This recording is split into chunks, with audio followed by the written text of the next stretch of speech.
In this exercise of evacuation of Indian citizens, Indian young students, I was gone, my mind went into the history and what I have learned when I was getting educated in IIT Bombay. It was a totally different story, but quite closely related to what is happening today.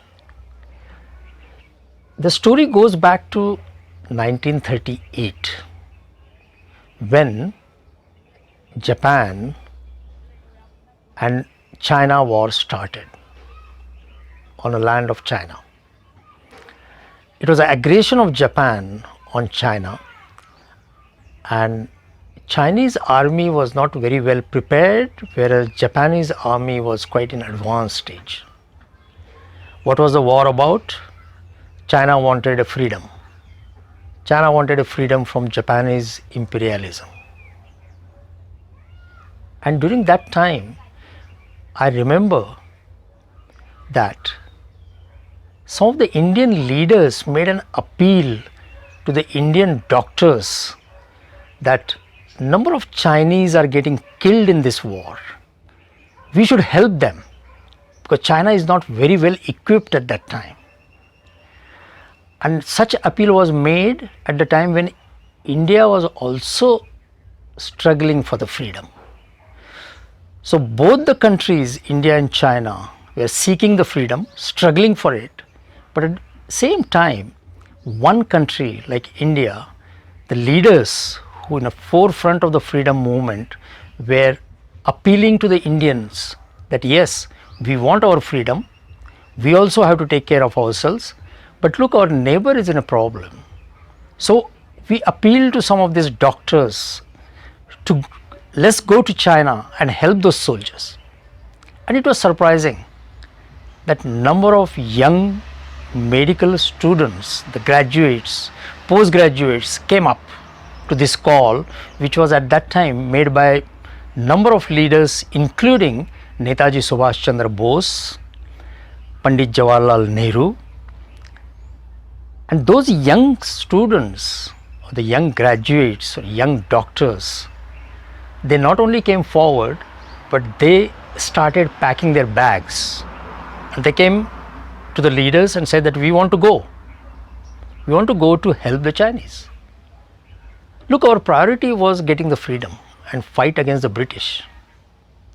But these young people at that time were dedicated, understood the exact Indian spirit. We not only kept on talking about Vasudhaiva Kutumbakam, but we started acting on that. It's like walking the talk. That's what they did. They packed, they went to China, and they started working with the Chinese doctors. And one of them was Dr. Dwarkanath Kotnis. He had just graduated from the GS Medical College.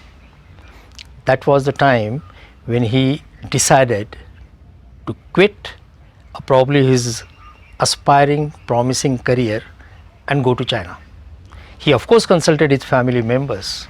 I am sure he must have been advised by Pandit Nehru, Netaji Subhash Chandra Bose, who was in fact in a great fighting spirit for our freedom. And he was in fact representing what is called as an activist freedom fighter.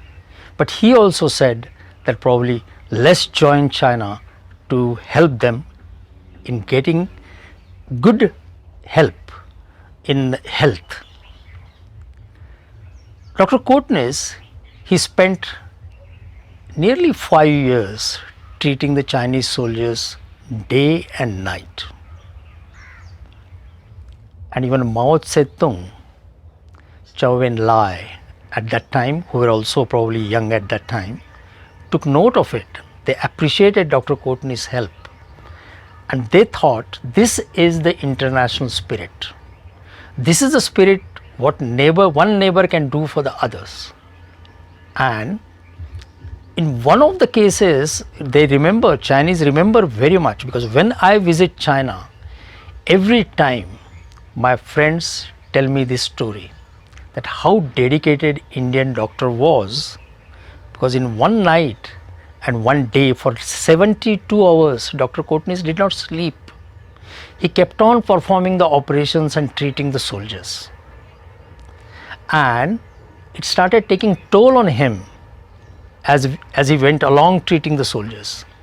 And he himself got sick and died in China. Today China recalls his dedication. They have a great memorial for Dr. Kotnis. And more than that, when they see an Indian, they do not recall some of the differences and the disputes we have.